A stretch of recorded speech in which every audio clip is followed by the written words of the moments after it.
सदमा फिल्म में यादाश्त खोने की कहानी थी, लेकिन टीएमसी में फूट के बाद महुआ मोइत्रा को अचानक पुरानी यादें वापस आने लग गई। वो फ्लैशबैक में चली गई है कि क्या क्या हुआ, कैसे कैसे हुआ, सब उनको रील की तरह उनके दिमाग में सामने घूम रहा। महुआ मोइत्रा को अचानक से देखिए कि शुभेंदु अधिकारी की पुरानी दोस्ती याद आने लग गई है। महुआ को अचानक बीजेपी का मजबूत संगठन दिखाई देने लगा, और तो और महुआ को अचानक अपनी पार्टी का राजनीतिक बोझ भी दिखाई देने लग गया है। तो सवाल पूछ रहे हैं लोग कि क्या ये सिर्फ महुआ की यादें भर हैं या ममता बनर्जी के लिए आने वाले किसी और बड़े सियासी सदमे का ट्रेलर है।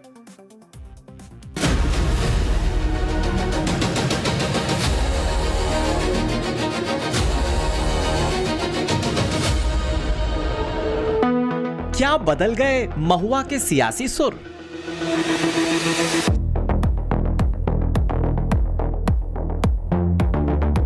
महुआ के मुंह से बीजेपी की जय जयकार।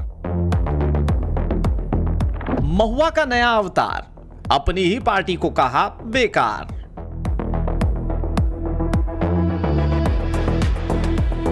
महुआ का मन बदला या सियासी खेला शुरू?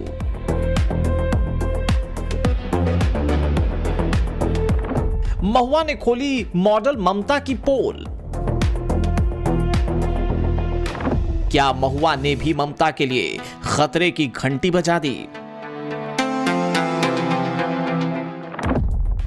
बीजेपी मजबूत, टीएमसी बोझिल, महुआ का मैसेज क्या?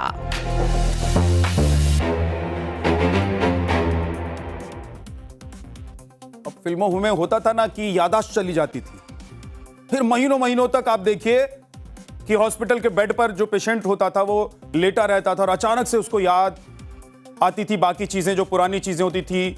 माँ कौन है, बाप कौन है, भाई कौन, भतीजा कौन, सब कुछ याद आने लग जाता था।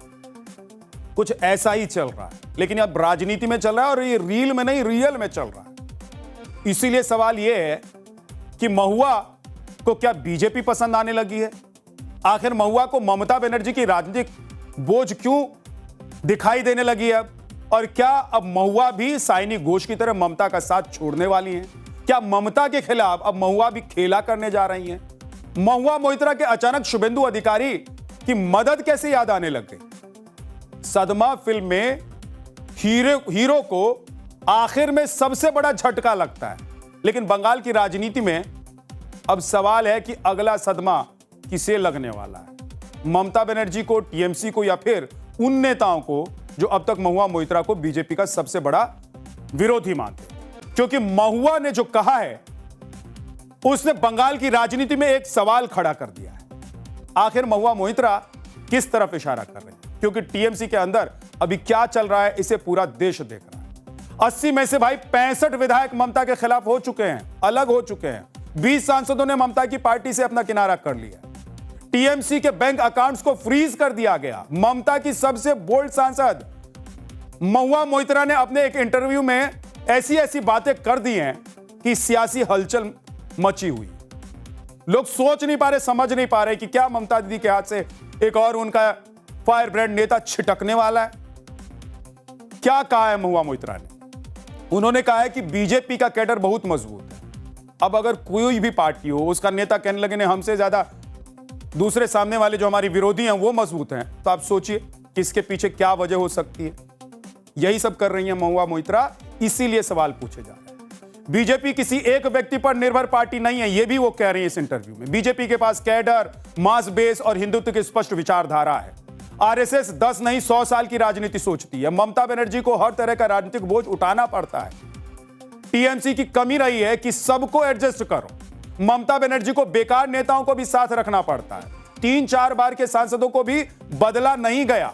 आज भी शुभेंदु अधिकारी से जुड़े पुराने रिश्ते याद हैं मुझे। यहां आकर एकदम से अब चौंक गए होंगे कि शुभेंदु अधिकारी ये तो नए नए मुख्यमंत्री बने पश्चिम बंगाल के, और उनकी तारीफ कर रही है महुआ मोइत्रा। ये क्या हो गया? लेकिन चौंके मत, ये राजनीति है। शुभेंदु अधिकारी ने मुश्किल समय में मेरा साथ दिया, यह भी इस इंटरव्यू में उन्होंने कहा है। और राजनीति अलग, लेकिन निजी रिश्ते भी नहीं भुलाए जा सकते। मतलब एक तरीके से बीजेपी को फूलों का गुलदस्ता, आरएसएस को गुलाबों का गुलदस्ता और शुभेंदु अधिकारी के लिए तो वो कमल के फूल का गुलदस्ता लेकर आए भाई। महुआ ने जो कुछ भी कहा है उसे सुनकर आपको हैरानी हुई होगी। यह तृणमूल की वही महुआ मोइत्रा है जो ममता बनर्जी की सबसे बड़ी वकील बनी घूमती फिरती थी। लेकिन जब ममता की पार्टी में फूट पर फूट हो रही है, तितर बितर हो रहे हैं सब, तो अचानक बीजेपी की तारीफों के गुलदस्ते बांटती महुआ मोइत्रा क्यों दिखाई दे रही है? ये सवाल है कि कभी बीजेपी को लोकतंत्र के लिए खतरा बताने वाली महुआ मोइत्रा अचानक बीजेपी के संगठन की तारीफ क्यों कर रही है? कभी हिंदुत्व की राजनीति पर हमला बोलने वाली महुआ मोइत्रा अब यह क्यों कह रही है कि बीजेपी की विचारधारा साफ है? सवाल यह भी है कि आखिर महुआ मोइत्रा को अचानक बीजेपी इतनी अच्छी क्यों लगने लग गई? क्योंकि महुआ ने सिर्फ बीजेपी की तारीफ नहीं की है, इसको थोड़ा समझिए। उन्होंने अपनी ही पार्टी की कमजोरी को भी उजागर कर दिया, दिखाया, बता दिया कि देखिए वो तो इतना बढ़िया है, हमारी पार्टी में तो इतना ऐसा सब कुछ है, क्या करें, एकदम मजबूर टाइप बिहेव कर रही है। महुआ ने कहा है कि ममता बनर्जी को हर तरह के नेताओं को साथ लेकर चलना पड़ता है, अच्छे भी, बुरे भी, काम करने वाले भी और सिर्फ बोझ बढ़ाने वाले। यानी कि महुआ के मुताबिक टीएमसी में ऐसे नेता भी हैं जो पार्टी को मजबूत करने के लिए नहीं, कमजोर करने के लिए, मजबूर करने के लिए है। लेकिन मजबूरी है ममता बनर्जी की, वो सबको साथ में लेकर चलती रही और चल रही है। लेकिन कहानी यही खत्म नहीं होती। महुआ ने पश्चिम बंगाल के मुख्यमंत्री शुभेंदु अधिकारी का भी नाम लिया। मैंने आपको बोला था ना, जैसी शुभेंदु अधिकारी की तारीफ उन्होंने की इंटरव्यू में, तो एकदम आपकी आंखें खुल गई होंगी, आपके भौं ऊपर चले गए होंगे कि ये क्या हो रहा है। लेकिन हुआ है, और यही ट्विस्ट है इस पूरे इंटरव्यू में और इस पूरी कहानी में भी। महुआ ने शुभेंदु को एक वक्त में अपना सबसे भरोसेमंद साथी बताया है। महुआ ने दावा किया है कि जब उनका कोई साथ नहीं दे रहा था तो शुभेंदु उनके साथ खड़े थे। जब टिकट नहीं मिला तो शुभेंदु ने हौसला बढ़ाया, जब राजनीतिक मुश्किल आई तो शुभेंदु ने उनकी मदद की। सवाल है कि आखिर इतने साल बाद शुभेंदु अधिकारी की याद अचानक आपको क्यों आ रही है मैडम जी? आप तब कहां थी जब शुभेंदु अधिकारी ममता बनर्जी से अलग हुए थे? आप तब कहां थी जब शुभेंदु अधिकारी ने ममता बनर्जी से अलग होकर बीजेपी को चुना था? आप तब कहां थी जब शुभेंदु अधिकारी बीजेपी के लिए पश्चिम बंगाल में लड़ाई लड़ रहे थे?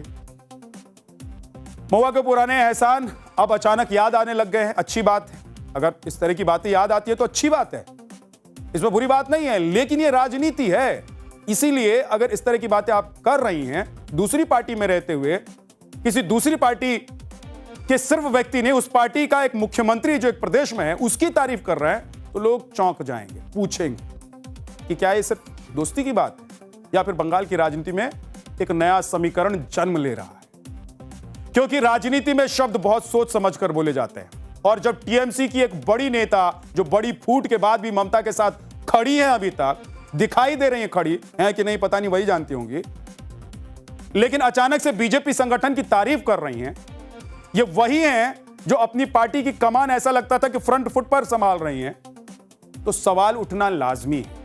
लेकिन महुआ के बयान जब ट्रेंड करने लगे तो सोशल मीडिया पर महुआ मोइत्रा ने एक पोस्ट करके अपना पक्ष रखा। महुआ ने कहा कि जो बात उन्होंने कही है वो बात तो है ही नहीं, वो बात दिखाई नहीं जा रही, बताई नहीं जा रही है, उसे तोड़ मरोड़ कर पेश किया जा रहा है, बढ़ा चढ़ाकर पेश करने की कोशिश की जा रही है। शुभेंदु मेरे अच्छे दोस्त थे और पार्टी छोड़ने के बाद से ना तो मैं उनसे मिली हूं और ना ही मेरी उनसे कोई बात हुई। तो जब नहीं हुई है भाई इतने सालों तक बात, अब अच्छी दोस्ती है कि नहीं है ये भी आपको नहीं पता है, तो तारीफ करके क्या कर रही थी? खैर यही वजह है जब महुआ से मीडिया ने सवाल किया कि बीजेपी राज में बंगाल में टीएमसी नेताओं के साथ क्या हो रहा है, टीएमसी में ऋतुव्रत बनर्जी का गुट कैसे ममता से पार्टी को छीनने में लगा है, तो महुआ के सुर सीधे 180 डिग्री घूम गए, बदल गए। सीएम शुभेंदु अधिकारी को राजधर्म की याद दिला डाली उन्होंने। सुन लीजिए। हर दिन जब से ये गवर्नमेंट गिरा है 4 मई तक, ऐसा दिन नहीं गया है जब कोई तृणमूल का मिनिस्टर या लीडर अरेस्ट नहीं हुआ है। और किस किस कारण में अरेस्ट हुआ है, हमारा यहाँ पे उज्जवल विश्वास किस लिए, वो सिटिंग एमएलए है। सिटिंग एमएलए को उनको तिरपाल, उनको साड़ी घर पे है, उन्होंने बोला है कि आप ले जाइए, फिर भी अरेस्ट हुआ है। मसनद पे बैठते हैं ना, तो उनका धर्म क्या होता है? हिंदू धर्म, मुसलमान धर्म नहीं होता, उनका धर्म राजधर्म होता है। जब ममता बनर्जी पहले मसनद पे आई थी 2011 में, उन्होंने कहा था कि बदला नहीं बदल चाहिए। देखिए ये सब तो चल रहा है, लेकिन एक तरफ ममता बनर्जी सबसे बुरे मुश्किल वक्त से गुजर रही हैं, सबसे बुरे दौर का वो सामना कर रही हैं। सवाल उठ रहे हैं कि क्या ममता बनर्जी को उनकी अपनी ही पार्टी से बेदखल किया जा सकता है, क्योंकि बंगाल विधानसभा में नेता विपक्ष बने ऋतुव्रत बनर्जी ने अब ममता बनर्जी को टीएमसी के अध्यक्ष पद से हटाने का दावा कर दिया। बागी गुट ने न सिर्फ अपनी अगली राष्ट्रीय कार्य समिति बना ली है, चुनाव आयोग से खुद को असली टीएमसी होने का दावा भी कर दिया है और टीएमसी के जोड़ा फूल चुनाव निशान पर भी अपना दावा ठोक दिया है। इलेक्शन कमीशन के ऊपर भरोसा रहे। हिंदुस्तान में लॉ है, हमारा कॉन्स्टिट्यूशन है, इलेक्शन कमीशन है, तो हम लोग बोल रहे हैं इलेक्शन हम लोग जैसा हमारा स्पेशल सेशन हुआ यही रूटीन है कि जैसे ही स्पेशल सेशन होता है आपको अप्राइज करना पड़ेगा, तो हम लोग अप्राइज किए हैं और हम लोग इलेक्शन कमीशन के ऊपर भरोसा रखना चाहते हैं। दरअसल 22 जून सोमवार को विपक्ष के नेता ऋतुव्रत बनर्जी की अगुवाई वाले गुट ने कोलकाता में विशेष बैठक कर टीएमसी की पैरेलल नेशनल वर्किंग कमेटी बनाने का ऐलान कर दिया था। गुट ने विधायक अरूप रॉय को अध्यक्ष भी चुन लिया। वहीं ऋतुव्रत गुट के दावे के एक दिन के बाद मंगलवार को टीएमसी के चुनाव आयोग को पार्टी के पदाधिकारियों और नेशनल वर्किंग कमेटी की एक नई लिस्ट भेजी गई। ममता गुट के लिस्ट में ममता बनर्जी को पार्टी का अध्यक्ष बताया गया। बागी गुट ने फिरहाद हकीम, अरूप विश्वास, रथिन घोष और सबीना यास्मीन को उपाध्यक्ष बनाया।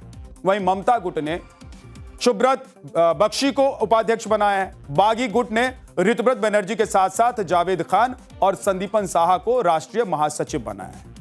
वहीं ममता गुट ने अभिषेक बनर्जी को राष्ट्रीय महासचिव बनाया है। बागी गुट ने अखरुज्जमान अंसारी को कोषाध्यक्ष बनाया है, तो ममता गुट ने सुभाशीष चक्रवर्ती को कोषाध्यक्ष बनाया। लोग कल नेशनल वर्किंग कमेटी का फॉर्मेशन किए हैं। आने वाले 21 दिन के अंदर राज्य स्टेट कमेटी, हर जिला का district president, district committee, frontal organization का स्टेट हेड, सब नाम आ जाएगा, थोड़ा इंतजार कीजिए। अब देखिए, बागी नेताओं का कहना है कि फरवरी 2022 में बनी नेशनल वर्किंग कमेटी का कार्यकाल फरवरी 2026 में खत्म हो गया, इसीलिए नई कमेटी बनाई गई। यानी कि मामला सिर्फ दो फाड़ का नहीं है, लड़ाई पार्टी के नाम पर ही नहीं है, सिर्फ लड़ाई चुनाव चिन्ह को लेकर भी है और लड़ाई करोड़ों के पार्टी फंड को लेकर भी। और गौर करने वाली बात यह है कि इस लड़ाई में बीजेपी और शुभेंदु की तारीफ करने वाली महुआ मोइत्रा ममता के साथ दिखाई दे रही। इसको बोलते हैं थिएटर ऑफ द अब्सर्ड। जिस आदमी, हमारा कॉन्स्टिट्यूशन में ममता बनर्जी का पार्टी है, ममता बनर्जी का पार्टी है, ममता बनर्जी का सिंबल है, ममता बनर्जी के नाम और सिंबल में हर कोई एमएलए एमपी बना है। कोई भी आज सीपीएम से आके, कहीं से भी आके, अगर मतलब ये तो हम तो कह रहे हैं कोई पागलपन है जो आपने, और एक कंप्लीटली अशिक्षित हो, विथ नो नॉलेज कोई भी बोल सकता है। हम आज बोल सकते हैं हम queen of England. Mamata Banerjee is Trinamool Congress, she is the chairperson. उसको बिना टोपी पहना हुआ अरूप रॉय को बनाइए, ठीक है, आप जाइए ना, आप कल वोट पे जाइए। महुआ मोइत्रा से लोग पूछेंगे कि भाई कहना क्या चाहती हैं आप, करना क्या चाहती हैं, ठीक बताइए, खुलकर बताइए। लेकिन दूसरी तरफ हो सकता है कि अब टीएमसी में पार्टी और सिंबल की लड़ाई कोर्ट तक जाए। वैसे ममता बनर्जी और शुभेंदु अधिकारी के बीच हुई भवानीपुर की चुनावी जंग कोर्ट रूम तक पहुंच गई है। ममता की तरफ से दाखिल याचिका पर सुनवाई करते हुए कलकत्ता हाईकोर्ट ने बड़ा आदेश दिया है। अपनी याचिका में ममता ने दावा किया है कि भवानीपुर चुनाव गलत तरीके से हुआ। 12 राउंड की काउंटिंग के बाद टीएमसी के इलेक्शन एजेंट और उन्हें पीटा गया और बाहर कर दिया। सुनवाई के बाद कोर्ट ने चुनाव आयोग को निर्देश दिया है कि काउंटिंग सेंटर की सीसीटीवी फुटेज, ईवीएम और वीवीपैट मशीनों को सेफ रखा जाए। माना जा रहा है कि यह आदेश चुनावी प्रक्रिया की न्यायिक जांच के लिए अहम सबूतों को संरक्षित करने के मकसद से दिया गया है। वहीं कलकत्ता हाईकोर्ट ने ममता के भतीजे अभिषेक बनर्जी की याचिका को खारिज कर दिया है। अभिषेक बनर्जी ने आंखों के इलाज के लिए विदेश जाने की इजाजत मांगी थी, लेकिन कोर्ट ने मंजूरी इसे नहीं दी।